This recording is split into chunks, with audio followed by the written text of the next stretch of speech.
Assalamualaikum warahmatullahi wabarakatuh. Para pemirsa yang dirahmati Allah, wudhu merupakan salah satu cara yang disyariatkan dalam Islam untuk menghilangkan hadas kecil. Wudhu biasanya dilaksanakan sebelum ibadah sholat. Dalam wudhu, hal pertama yang harus diterapkan adalah niat. Biasanya di antara kita menerapkan niat dengan membaca basmalah, Bismillahirrahmanirrahim. Ada pula yang menerapkan niat dengan membaca lafal Nawaitul wudu'a lirafa'il hadatsil aswari fardhalillahi ta'ala, yang artinya saya niat berwudu untuk menghilangkan hadas kecil karena Allah Ta'ala. Akan tetapi, para pemirsa yang dirahmati Allah, wudu tidak sekedar untuk mensucikan dari hadas kecil, tidak sekedar memenuhi syarat sahnya sholat, tidak. Akan tetapi jauh lebih besar daripada itu, yakni menghapus dosa-dosa yang telah kita lakukan. Maka dari itu, ketika kita berwudu, kita niatkan, kita memohon ampunan Allah Subhanahu wa Ta'ala. Kita memohon kepada Allah Subhanahu wa Ta'ala untuk mensucikan diri kita, baik secara zahir maupun secara batin. Ketika kita membasuh kedua telapak tangan kita, kita sadari dosa-dosa kita dari kedua tangan kita. Kita mohon ampun kepada Allah. Ya Allah, sucikanlah kedua tangan ini. Barangkali dari kedua tangan ini kita melakukan dosa-dosa. Kita melakukan hal-hal yang seharusnya tidak dilakukan. Kita mengambil hak orang lain dan lain sebagainya. Maka sucikanlah ya Allah. Kemudian ketika kita berkumur dan menghirup air ke hidung, kita mohon ampun juga. Ya Allah, ampunilah, sucikanlah mulut ini. Barangkali lewat mulut ini ada makanan, minuman yang haram yang masuk ke dalam tubuh ini.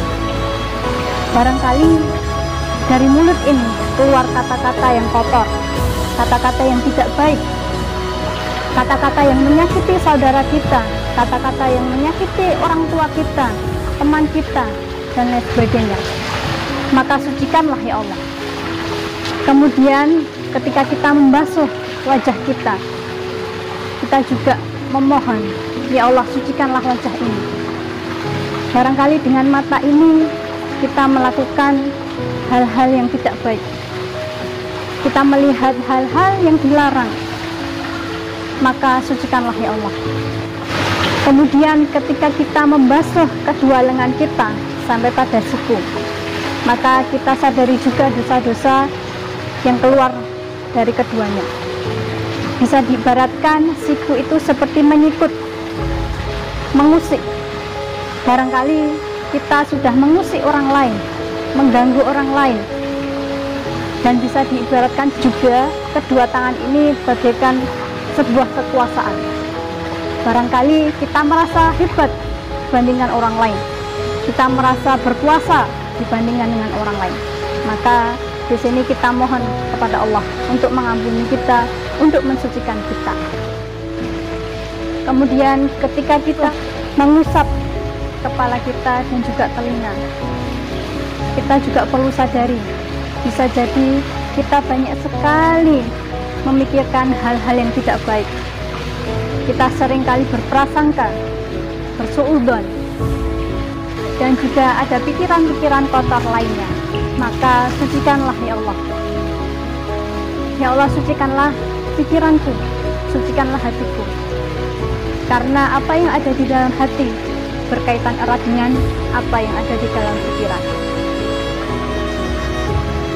Begitu pula ketika kita mengusap telinga, kita mohon ampun.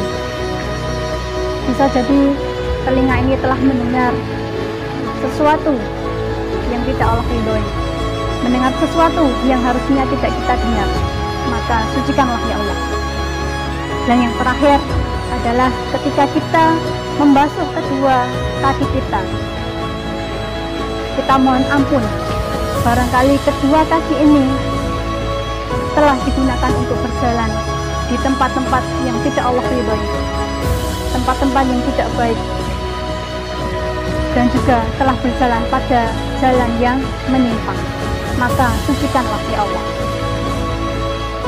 Para pemirsa yang dirahmati Allah, itu tadi sedikit gambaran mengenai hakikat wudhu.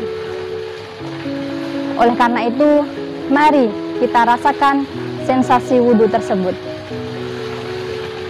Selanjutnya akan dipaparkan mengenai praktik wudhu yang sudah disyariatkan dalam Islam, supaya wudhu kita sempurna secara zahir dan juga batin, sehingga kita bisa menghadap Allah Subhanahu wa Ta'ala dalam sebaik-baik kondisi, yakni bersih secara lahir dan batin. Selamat menyimak.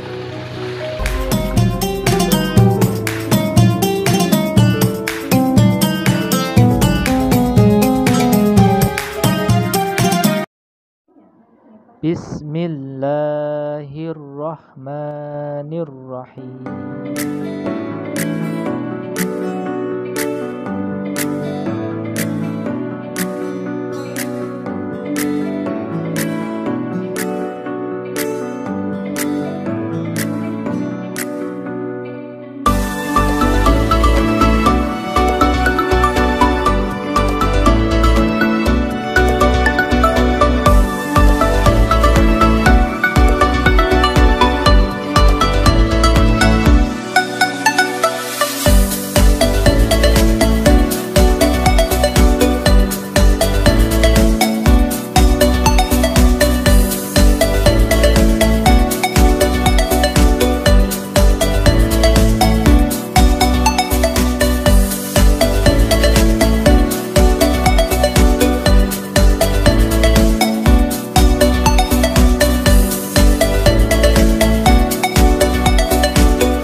Ashhadu an la ilaha illallah wahdahu la syarika lah wa ashhadu anna Muhammadan abduhu wa rasuluh.